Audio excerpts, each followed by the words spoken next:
What's up, guys? It's Captain Rest Production 72, and welcome to another episode of collecting the complete saga in LEGO.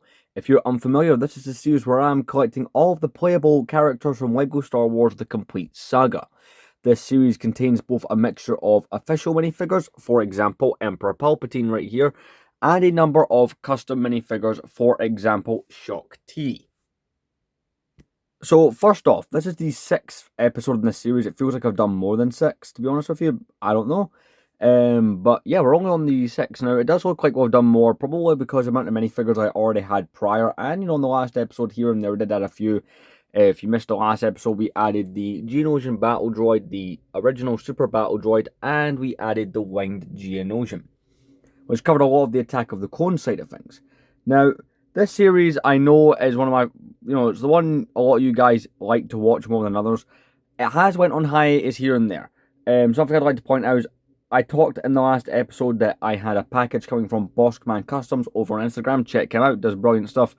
But unless it's a custom clone, which, for example, if you're making a custom clone trooper, those are produced in mass and are ready to go and you order them. Custom minifigures like these, which are more niche, because, most people would probably rather go buy the Lego Shock T than buy that custom one. Could be wrong there, or more people would rather go buy the real Magna Guard or the real Dooku than the custom ones based off the game. So people do them more on a pre-order thing, and I only just got the notification maybe a week ago that, and keep in mind it's like USPS or something like that, or I'm not American, I don't know, their whole shipping thing. It got shipped on the 10th, so I'm filming this a few days before it goes up, so it's like 5 days ago at this point. I have a whole bunch of minifigures coming from Boskman Customs. As I said, the fact that I need to pre-order and wait for up to 2 months sometimes for them to be here, and be made, will slow this series down. But I would like to point out that going forth the rest of the year, this is the main project I'm putting in. Yes, I'll review sets. Recently reviewed the DeLorean and the Haunted House, from Lego Monster Fighters. Those did really well. But we're back with the normal videos, and this is what I'm planning to focus on. I might do the occasional review to break it up, but mostly just this. And the formula I've been going with, like I said, last time we added official minifigures. This time we're adding customs. And I do want to apologise for that long intro, but I felt like explaining things. Yes, there was no video last week. That was merely due to being busy with work and whatnot. Anyway, so we're only adding one.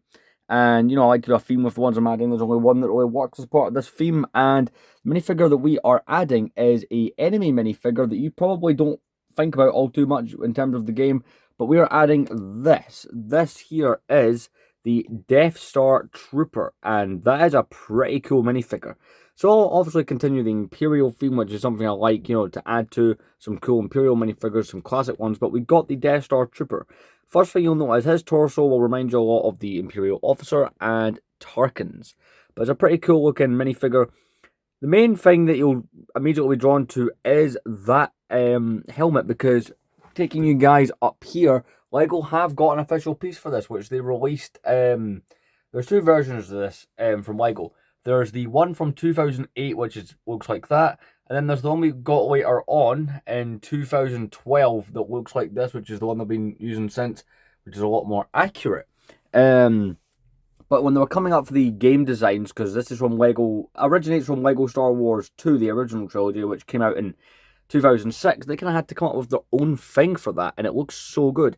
I'm going to quickly remove it here and let you guys see it.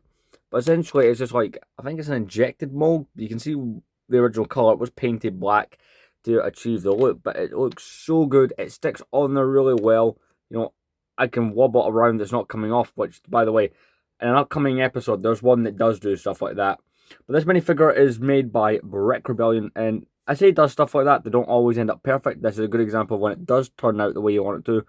But Brick Rebellion, for anyone who's new to this series, has made a number of the minifigures we're using in this. Those two Luke Skywalkers up the back were made by Brick Rebellion. That Shock T is Brick Rebellion. Those are the Brick Rebellion figures that are currently out. I do have more, but anyway. Pretty cool looking minifigure. Again, just a random kind of NPC that you will fight. You can play as him, but obviously as you can play as all these minifigures, but it's not one of the important or memorable ones. So that minifigure goes behind Admiral Akbar and in front of Shock T. We will place that minifigure in there for now. So, as I was saying beforehand, we're basically going to be focusing on finishing this throughout the year. I have a Boss Command Customs order coming. I should have something coming from Brick Rebellion soon. Not going to say what those are. If you're in the Discord or if you're on any of the other places, you know, where I do this, you'll know exactly what I'm talking about. But essentially, we've got that coming in. It'll be real exciting. And by the way, yes, these are new shells. I've not actually shown these off on here yet. But, well, that'll be a future thing. It's going quite well. I've got about 8 minifigures coming from Bossman Customs. I've got 3 coming from Brick Rebellion. I do have a whole backlog of minifigures. In fact, there is... At this time, there's 11 figures I've currently got next to me that I've actually removed from the stand. And the reason I don't just do them all in one episode is I like to do it themed around episodes. So a whole bunch of these are actually Tatooine themed. And they're official minifigures. And maybe they'll be the next week's episode. But one thing I'm beginning to run into that has started to become kind of a problem is we are running out of official minifigures to add to this. And I have to go the custom route. Because, you know, like I said, a lot of these were real minifigures, but we're now to the point where it has to be all the custom ones. And the problem I'm having with that is some of them don't exist yet. You know, trying to find like a Queen Padme to go there's been difficult. You know, stuff like that. So this is my main project for the rest of the year, is to continuously work on this going forward. But I want to thank all you guys for watching. This has been episode 6. I'm going to try and just keep these coming out, you know, weekly at this point. Because, you know, I'm enjoying it a lot and I've got the minifigures to do it. So I'll see you guys next week where we're going to do some we've just done a custom minifigure, so next week will be some official minifigures based on Tatooine. I'll see you guys there.